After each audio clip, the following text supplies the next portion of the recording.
The adage goes, the only certainties in life are death and taxes. Taxes form a critical part of any government's revenue, and it's their only source of income to provide vital public services to all of its citizens. However, tax calculation and the collection of tax is a very complex kind of landscape, and tax legislation is constantly evolving and changing. In today's episode, I'm going to give you a couple of very practical and easy examples that you can employ to reduce the tax that you currently pay. You do not want to miss this episode. Let's get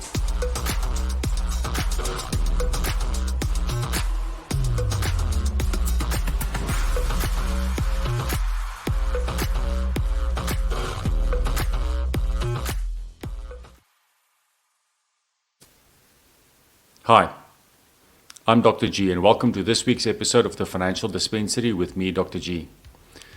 In this week's episode, I'm going to give you some practical examples in terms of how to reduce your tax liability. I think it's very importantly that from the outset that the examples that I'm going to give you are going to be kind of high level, but I think it's very, very critical and important that you get quality advice from a tax practitioner before implementing any of the strategies, just to ensure that you're staying on the right side of the law. The other thing that I think is also very important from the outset is to stress that specifically in South Africa, the country that I'm operating from, over the last couple of years, I've seen this kind of shift towards people being reluctant to pay tax or wanting to err or rather be non-tax compliant because of the perceived lack or the misappropriation of the tax money that's currently contributed to the kitty. I think that's a very dangerous kind of outlook. Tax legislation is very clear, and although there are areas and it's open for interpretation, I think it's always better to keep your nose clean. Don't be too aggressive in terms of your tax planning. As we say in Afrikaans, gee die keizer wat hom toekom, and make sure that you don't get on the wrong side when it comes to SARS. My view is very simple with regards to tax planning.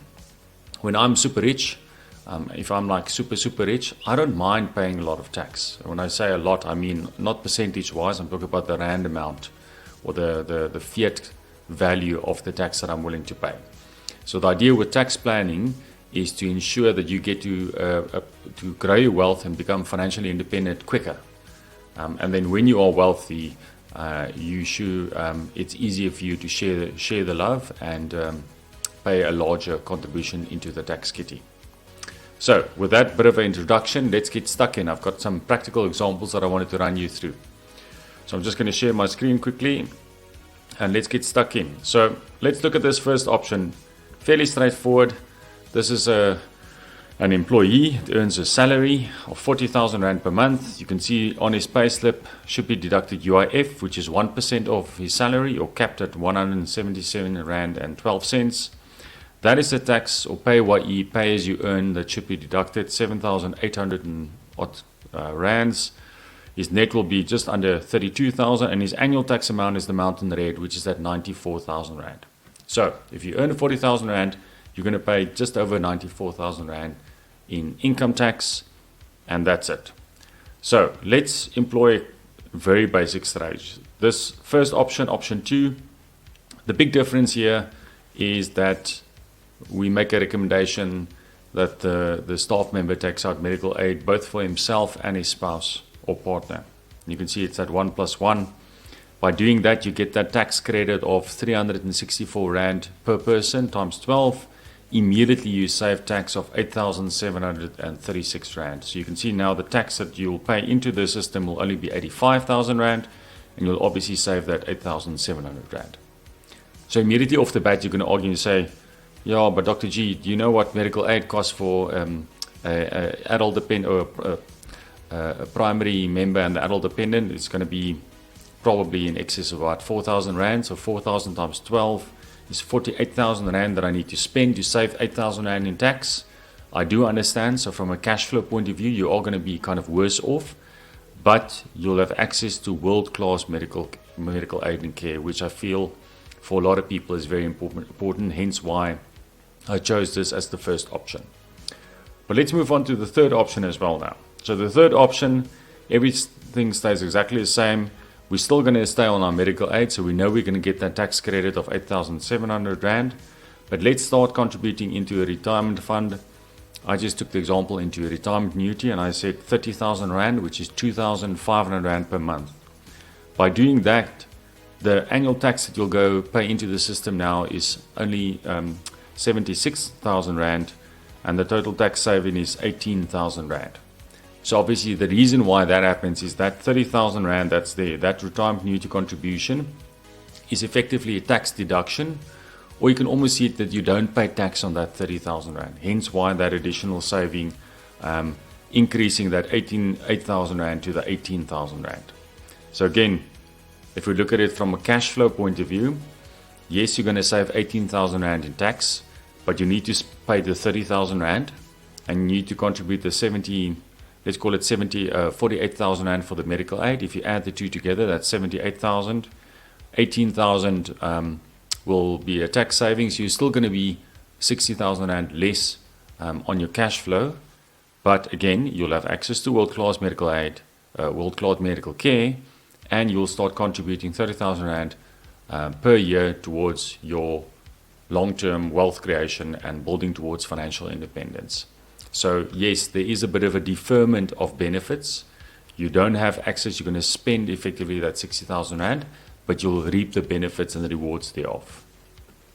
So those are just two very basic examples. Other examples that I thought about that I wanted to highlight here is the first one is making a donation towards a public benefit organization where you get that 18A certificate. It's capped at 10% of your income. So again, it's money that you'll have to spend by effectively making a donation. However, I do feel that we all do have a soft spot for a specific organization, whether it's animals or children or whichever organization that's very close to your heart. You can support them financially, and by making a donation towards a cause that's worthy and that you feel proud supporting, you can get the tax deduction as well. This second one is also a very interesting one, which is that assessed losses when you have a secondary trade.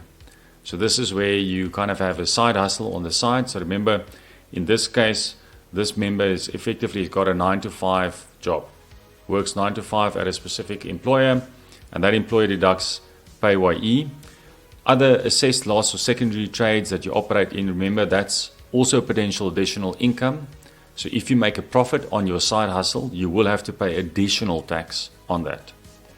However, if your side hustle runs at a loss, that loss, if you comply with all the requirements, can be that assessed loss can be written off or offset against the income that you earn from your 9-to-5 job here.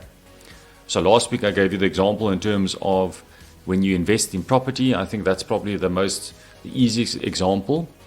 I'll drop the link up there if you missed last week's episode in terms of how to invest in property.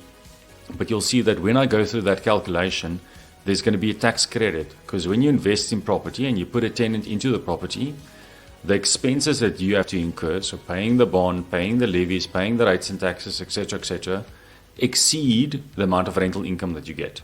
So effectively, that property, if you look at it as a business, runs at a loss. There's more money going out that's coming in, and that assessed loss you can then write off against your normal income that we have here. So by utilizing an assessed loss could be a very clever strategy to build wealth, because that's effectively what you do, but to defer that tax liability.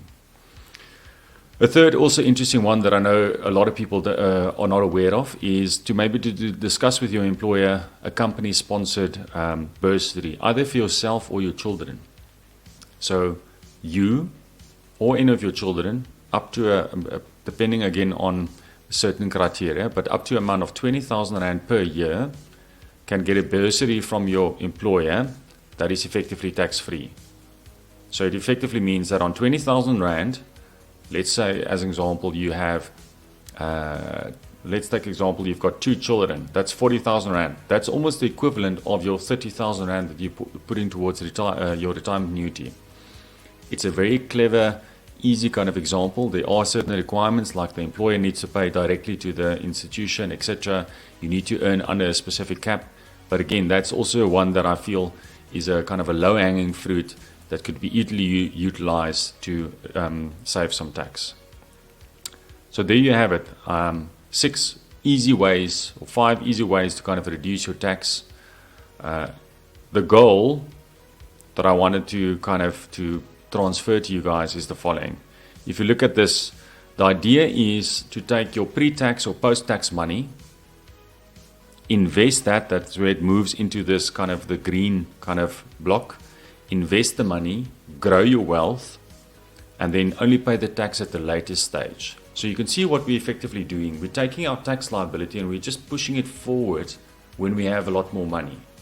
So remember, when I talk about pre-tax money, that's like money that goes into your retirement fund. Post-tax money would be money that go into your tax-free saving. But remember, in both those funds, the tax-free saving and your retirement fund, there's no tax within the fund. And the pay tax later, remember the tax-free saving, there's no tax payable whatsoever. In your retirement fund, again, when you get the money back, you will pay some tax. But again, what we've done is we've just deferred all of that tax. So again, the way to think about it is the following, is that I want to grow wealth, right? Yes. And I want to save some tax now. By doing that, I'm happy to pay the tax at the later stage, and it might be a bigger amount, but by deferring that tax, I'm able to grow my wealth, that green block.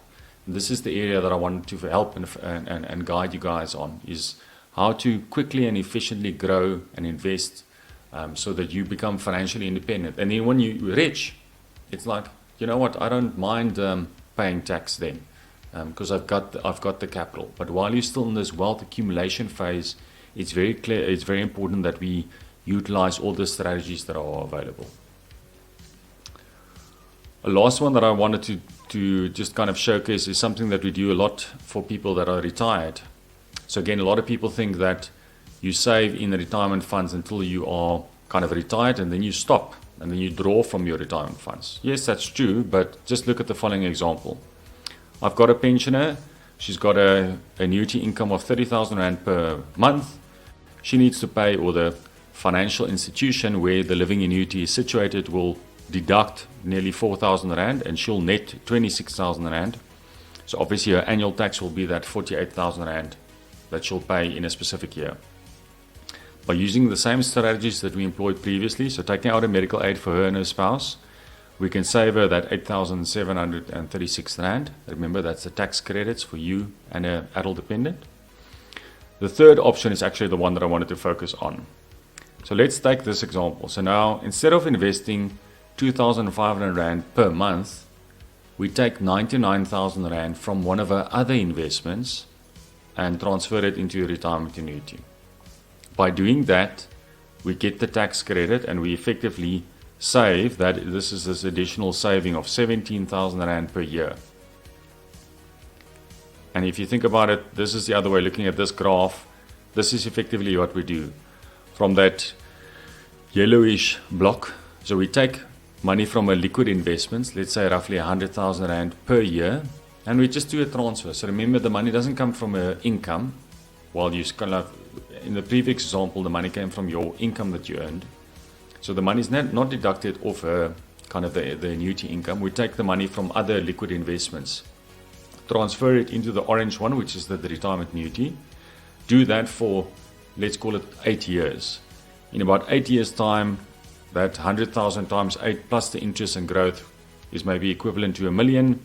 And we then at that stage transfer that full million that's in the retirement annuity also into her existing living annuity.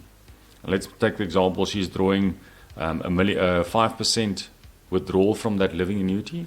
It means that she's going to draw income of 50,000 Rand per year and additional income from a living annuity.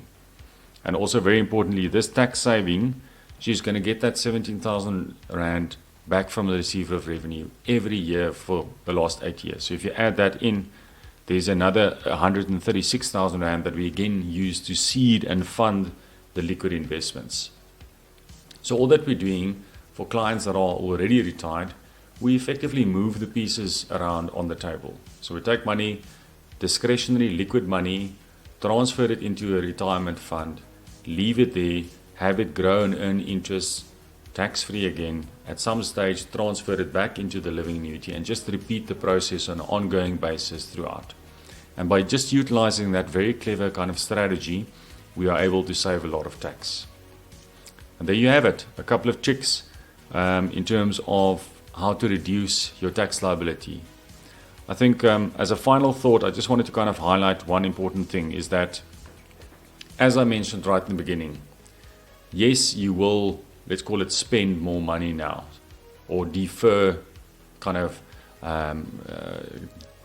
some spending on something else to utilize some of these strategies. But let's just quickly look in terms of what we recommend and where the money is actually going. So in the second option, to save money, we effectively say take out a medical aid. So yes, you will be spending more money, but what will you get back for that? World-class medical cover and hospital care in South Africa. So we all know that the public sector is a bit under pressure, so I think having world-class medical cover is very important. The third option, yes, you are going to spend more money. What are you going to spend it on? You're going to save for your future. So again, by the medical aid, employing that, you're taking the pressure off the public healthcare system. By investing in a retirement annuity, you effectively taking control of your future financial requirements, and you're saving for your retirement. So again, the pressures off the government in terms of having to put in grants and systems and social support structures in place for you. The other strategies that we said is that donating to a public benefit organization. So again, this is a very noble kind of cause, uplifting the most fragile in our community. The assessed last, let's say, investing in property. By doing that, you effectively grow wealth and you boost economic activity in South Africa. And the third one, obviously, education is key. So whether you upskill yourself or upskill your children, that is obviously a very, very noble kind of cause. And by improving your skill set, it dramatically, improves your ability to earn kind of income and grow your wealth. And there you have it. Thank you for staying tuned till the end. As always, if you enjoy the content, be a pal and share this video with family and friends. If you like the format, smash that the like button for the YouTube algorithm and ping the notification if you want to know when the next one drops. I endeavor to produce these pearls of wisdom on a weekly basis. I've got a bit of a roadmap in terms of other topics that I want to discuss, but as mentioned, if you've got any questions or comments, please drop that in the comments. And if there's any specific topic that you'd like me to focus on, you can just get in touch with me.